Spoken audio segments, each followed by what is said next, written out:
तू प्रेमळ आहेस, तू निर्मळ आहेस. तू प्रेमळ आहेस, तू निर्मळ आहेस. तूच स्वतः एक सुंदर फुलणारं कमळ आहेस. आज आपण ज्या मैत्रिणीशी गप्पा मारणार आहोत ती देखील स्वभावाने अशीच निर्मळ आहे. यशाच्या शिखरावर असतानाही तिची पाळमुळं आजही जमिनीशी घट्ट रुतलेली आहेत. मिस्टिकल मिरॅकल या ब्रँड अंतर्गत ती वेगवेगळ्या हिलिंग सर्व्हिसेस देत असते. तर अशी आपली मैत्रीण सौ संजना देवधर. नमस्कार मॅडम संजनाताई. नमस्कार. तुमचं आजच्या या महिला दिन विशेष सिरीजमध्ये या भागामध्ये तुमचं स्वागत आहे. तर सर्वप्रथम कशा आहात, कसं वाटतंय? एकदम मस्त. Yes. खूप छान वाटतंय. आणि तुम्ही हा एक चांगला उपक्रम चालू केला आहे की महिलांना प्राधान्य देण्याचा किंवा महिलांची मुलाखत घेण्याचं ज्या काही वेगळं करतात त्यांच्या आयुष्यात. Yes. त्याबद्दल आभारी. Thank you so much. तर आता आपण येऊया की मी असं मध्ये गप्पांच्या ओघामध्ये मला असं समजलं की तुम्ही शिक्षण तुमचं ॲज अ फॅशन डिझायनर म्हणून आहे, राईट?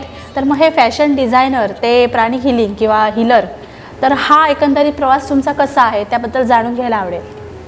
ॲक्च्युली मी कॉमर्स ग्रॅज्युएट आहे. कॉमर्स ग्रॅज्युएशन केल्यानंतर फॅशन डिझायनिंग डिप्लोमा केला होता मी. आणि त्याच्यानंतर काही वर्ष मी फॅशन डिझायनिंग या क्षेत्रात कामही करत होते. ओके. पण माझा मुलगा लहान असल्यामुळे थोडंसं कामानं स्थगिती आली होती माझ्या. आणि त्याच्यामध्ये माझ्या वडिलांना सेकंड टाईम कॅन्सर रिलॅप्स झाला होता. ओके. आणि कॅन्सर रिलॅप्स झाल्यावरती मला असं वाटलं आपण काहीतरी वेगळं केलं पाहिजे किंवा वेगळं शिकलं पाहिजे. आपल्याकडनं आपण काही त्यांना रिलीफ देऊ शकलो, बरोबर, तर आपण काहीतरी करावं. आणि तेव्हा प्राणी हिलिंग माझ्या आयुष्यात आलं. प्राणी हिलिंग शिकले आणि माझे पहिले पेशंट माझे वडीलच होते. आणि त्यांना प्राणी हिलिंग दिलं, त्याचा चांगला रिझल्ट आला. बरोबर. मग हळूहळू हिलिंगमध्ये माझी गोडी वाढत गेली आणि असं वाटलं की आपण हिलिंग देऊन जर कोणाला मदत करू शकतोय का नाही. आणि मग अशा प्रकारे तो ॲटोमॅटिक प्रवास सुरू झाला ॲज अ हिलर म्हणून. आणि त्यामुळे एकदम फॅशन डिझायनिंगमधनं टर्निंग पॉईंट माझ्या वडिलांचा आजारपण झालं आणि हिलरचा प्रवास सुरू झाला. Yes, exactly. खूप छान. तर हे मी जसं मगाशी म्हटलं ओळख करून देताना मिस्टिकल मिरॅकल हा तुमचा ब्रँड आहे. तर या ब्रँड अंतर्गत तुम्ही एक्झॅक्टली काय सर्व्हिसेस देता, तर ते जाणून घ्यायला त्याच्याबद्दल तुम्ही सांगा. मिस्टिकल मिरॅकल हा ब्रँड 2014 मी चालू केला. ओके. पण प्राणी हिलिंगचा माझा प्रवास 2006 पासून सुरू झाला. अरे वा. जवळजवळ 18 वर्ष मी प्राणी हिलिंगमध्ये आहे. बरोबर. मिस्टिकल मिरॅकलच्या अंडर मी ॲक्सेस बार थेरपी ही एक दुसरी हिलिंग मोडॅलिटी आहे. ओके. जी आम्ही ऑफर करतो. नंतर रॅडिकल हिलिंग ही एक मोडॅलिटी आहे, ती ऑफर करतो. आणि बाग फ्लॉवर थेरपी म्हणजे पुष्प औषधी, बरोबर, पण एक वेगळी मोडॅलिटी आहे. तर अशा विविध प्रकारच्या EFT किंवा माझ्याबरोबर मिस्टिकल मिरॅकलमध्ये 15 हिलर्स काम करतात, ज्या माझ्याच मैत्रिणी आहेत आणि त्या माझ्याबरोबर हिलिंग करतात. कारण बरेच पेशंट येतात, त्यामुळे एक हिलर काम करून चालणार नाही. त्याच्यामुळे आमचा ग्रुप ऑफ 15 हिलर्स आहोत आम्ही मिस्टिकल मिरॅकलमध्ये. शिवाय आमच्या पॅनलवरती डायटिशियन आहेत, सायकोलॉजिस्ट आहेत. आणि ह्या विविध हिलिंग मोडॅलिटीज आम्ही प्रोव्हाइड करतो. पण बिईंग अ हिलर एक हिलिंग मोडॅलिटी शिकून प्रत्येक हिलिंग मोडॅलिटीचा अभ्यास केल्यानंतर त्याचे वेगवेगळे पॉझिटिव्ह रिझल्ट्स बघितल्यानंतर मग या सगळ्या हिलिंग मोडॅलिटीज मी मिस्टिकल मिरॅकलमध्ये राबवायला सुरुवात केली. ओके. सो त्याच्यामुळे त्याच्याबरोबरच लहानपणापासून माझे वडील ॲस्ट्रॉलॉजर असल्यामुळे ॲस्ट्रॉलॉजीचा अभ्यास, त्यांच्यामुळे वास्तुशास्त्राचा अभ्यास किंवा टॅरो रिडिंगचा अभ्यास हा मी खूप अर्ली एजमध्ये म्हणेन, मी कॉलेजच्याच वेळेला सुरुवात केली होती ह्या सगळ्यात. त्याच्यामध्ये रुची आहे किंवा मी चांगलं करते असं वडिलांनाही वाटलं, त्यांनी प्रोत्साहन दिलं. त्याच्यामुळे मी पामेस्ट्रीत प्रथम शिकले. आणि पामेस्ट्री शिकल्यानंतर मग ह्या सगळ्या हळूहळू शास्त्रांचा अभ्यास करू लागले. त्यामुळे ह्या सगळ्या शास्त्रांचं पण मिस्टिकल मिरॅकलमध्ये आम्ही कन्सल्टेशन देतो. किंवा हिंदू वास्तुशास्त्र, प्राणी फेंगशुई, प्राणी हिलिंग, ॲक्सेस बार, जशा ह्या सगळ्या हिलिंग मोडॅलिटीज आहेत त्याप्रमाणे ॲस्ट्रॉलॉजी, टॅरो रिडिंग या सगळ्या सर्व्हिसेस पण आम्ही मिस्टिकल मिरॅकलच्या अंडर देतो. आणि त्याच्याचबरोबर मी वेगवेगळी एक छोटी वर्कशॉप्स पण कंडक्ट करते. Tarot workshops, angel workshops, crystal workshops, बरोबर, अशी प्रॉस्पॅरिटी वर्कशॉप, अशी छोटी वेगवेगळी वर्कशॉप्स व्हॉट्सअपवरती, झूमवरती किंवा इन पर्सन वेगवेगळे क्लासेस पण मिस्टिकल मिरॅकलमध्ये आम्ही कंडक्ट करतो. ओके. खूप छान संजनाताई. वेगवेगळ्या हिलिंग च्या तुम्ही वेगवेगळ्या सर्व्हिसेस देतात ते ऐकून खरंच खूप छान वाटलं. पण एक मनात एक प्रश्न आहे किंवा जाणून घ्यायची इच्छा आहे की ह्या ज्या सगळ्या वेगवेगळ्या हिलिंग सर्व्हिसेस आहेत तर याचा एक्झॅक्टली आपल्याला काय फायदा होतो? म्हणजे चांगला प्रश्न विचारला तुम्ही. वेगवेगळ्या म्हणजे लोकांनाही हा प्रश्न पडतो की आम्ही डॉक्टरकडे जातो, मग आम्ही हिलिंग कशाला घ्यायचं, बरोबर. आम्हाला हिलिंगची काय गरज आहे. असं प्रत्येक शास्त्रामध्ये वेगवेगळ्या मोडॅलिटीज असतात. म्हणजे आता जर आपण वैद्यकशास्त्र म्हटलं तर त्याच्यामध्ये आयुर्वेदिक येतं, होमिओपॅथी येतं, ॲलोपॅथी येतं, अशा वेगवेगळ्या शाखा फुटतात. तसंच हिलिंग मोडॅलिटीजमध्ये सुद्धा वेगवेगळ्या शाखा आहेत. आणि जसा होमिओपॅथीचा सुद्धा शरीराला फायदा होतो, आयुर्वेदाचा होतो, ॲलोपॅथीचा होतो, तसं ह्या सगळ्या हिलिंग मोडॅलिटीजचा पण आपल्या शरीराला फायदा होतो. आता आपण नेहमी आंघोळ करतो. आंघोळ कशाला करतो? आपल्याला बरं वाटतं किंवा आपल्या शरीरावरचा मळ काढण्यासाठी. पण आपल्याला सगळ्यांना माहिती आहे की आपल्याकडे एक ऊर्जा शरीर आहे किंवा एनर्जी बॉडी आहे. त्या एनर्जी बॉडीला क्लीन कसं करायचं ते आपल्याला माहिती नाही आहे. आणि जेव्हा त्या एनर्जी बॉडीमध्ये काही दूषित पदार्थ म्हणा किंवा बाहेरची निगेटिव्ह एनर्जी बरोबर जाते तेव्हा आपल्याला जसा त्रास होतो, मग त्याचा आजार पण येतो किंवा मग काही सायकोलॉजिकल प्रॉब्लेम्स किंवा फायनान्शियल इश्यूज हे माणूस फेस करायला लागतो. समटाईम्स इव्हन आपण रिलेशनशिप प्रॉब्लेम्समध्ये येतो. सो आपली चक्र किंवा आपलं ऊर्जा शरीर हे हेल्दी कसं राहावं याच्यासाठी या हिलिंग मोडॅलिटी आपल्याला मदत करतात. अच्छा. तर त्याच्यामुळे हिलिंग मोडॅलिटीजचा डेफिनेटली आपल्या ऊर्जा शरीरावरती काम होतं. आणि जेव्हा तुमचं ऊर्जा शरीर हेल्दी राहतं तेव्हा तुमची फिजिकल बॉडी हेल्दी राहते, मग तुम्हाला डॉक्टरकडे जायची गरजच लागत नाही. सो ऊर्जा शरीर आणि आपली फिजिकल बॉडी किंवा आपलं शरीर हे निगडीत आहे. आधी मुळात हे लोकांपर्यंत जाणं गरजेचं आहे की ह्या सर्व्हिसेसची आपल्याला गरज काय आहे. खरंय. तसंच नॉर्मली माणसं डॉक्टरकडे जातात, वकिलाकडे जातात, ते केव्हा जातात? तसंच हिलरकडे जेव्हा येतात तेव्हा त्यांना काहीतरी प्रश्न आयुष्यात आलेला असतो. एक्झॅक्टली, तेव्हाच ते आपल्याकडे येतात. खरंय. तर आता वास्तुशास्त्र करणारे जे लोक आहेत तेव्हा बरेच वेळा त्यांना काहीतरी प्रॉब्लेम येत असतो सतत. त्यामुळे त्यांना लक्षात येतं की वास्तुशास्त्र करून घेणं आवश्यक आहे. बरोबर. तेव्हा लोक वास्तुशास्त्राकडे वळतात. किंवा काही आयुष्यात प्रश्न असेल तर ज्योतिषाकडे जातात किंवा टॅरो रीडरकडे येतात. त्यामुळे मेन ह्या तिन्ही मोडॅलिटीजचा आपण म्हणून संगम करू शकतो आपण. त्या तिन्ही आपण एकत्र वापरू शकतो आणि त्या माणसाचं आयुष्य सर्वांगीण कसं सुखी होईल याचा आपण विचार करू शकतो. कारण वास्तुशास्त्रामध्ये अभ्यास करताना आम्ही हे शिकतो की तुमचं पूर्वकर्म 33%, तुम्ही जे आत्ता कर्म करताय ते 33% आणि तुमचं वास्तू हे 33%. ओके.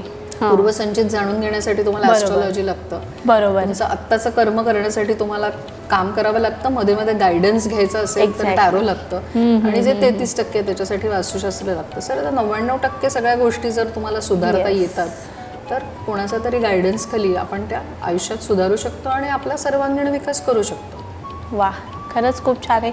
खरंच आहे की बऱ्याचशा या गोष्टी मी असं म्हणेन की त्याची माहिती नसल्यामुळे आपण या हिलिंग याच्याकडे आपण वळत नाही.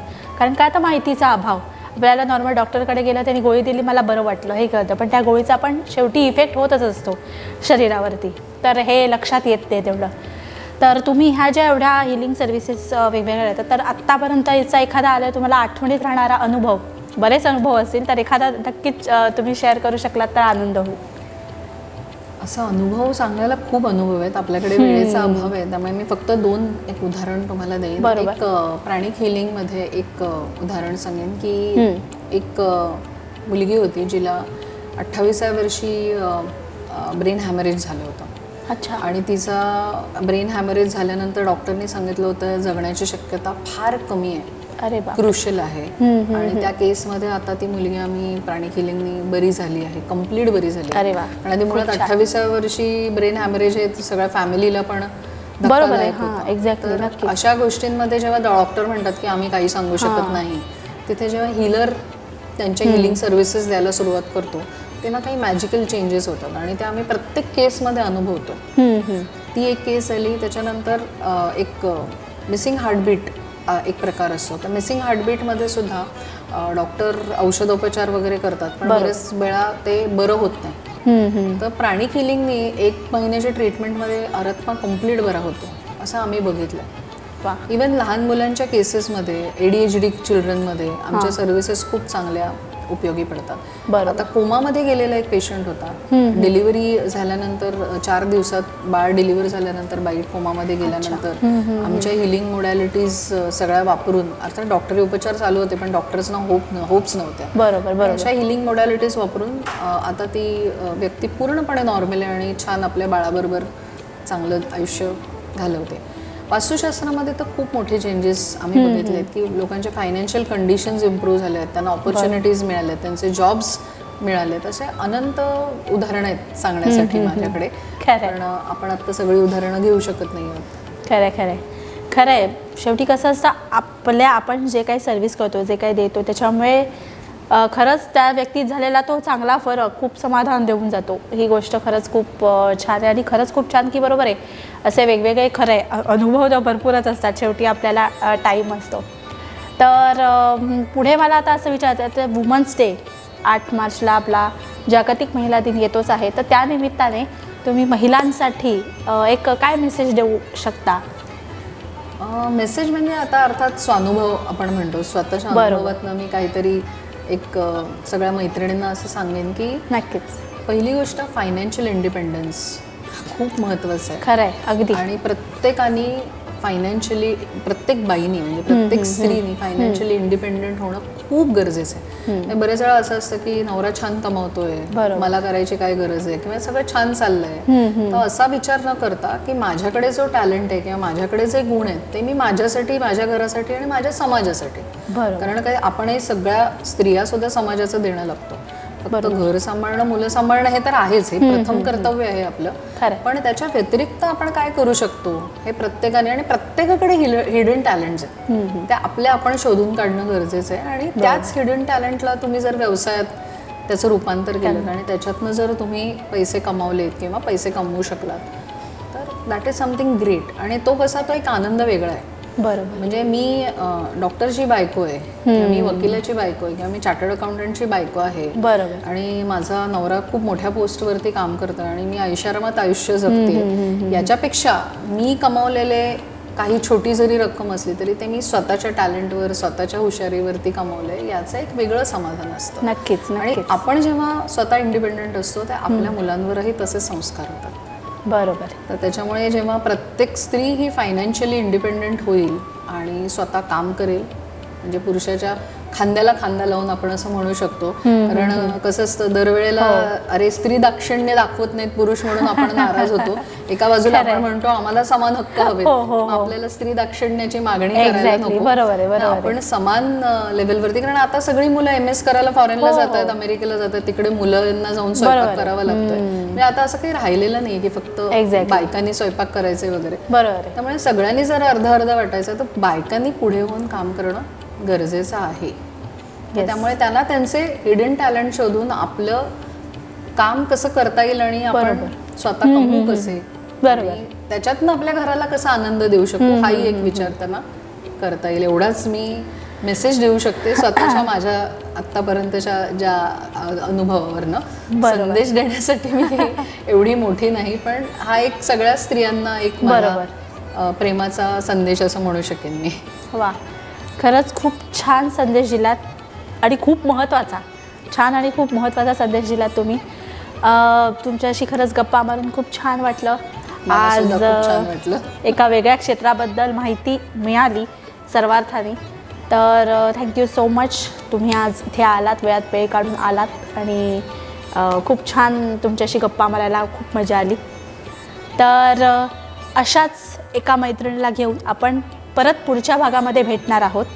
तर तोपर्यंत नोबार टेक्नॉलॉजीज हे चॅनल पाहायला विसरू नका. लाईक, सबस्क्राईब आणि शेअर करा, जास्तीत जास्त लोकांपर्यंत पोचवा.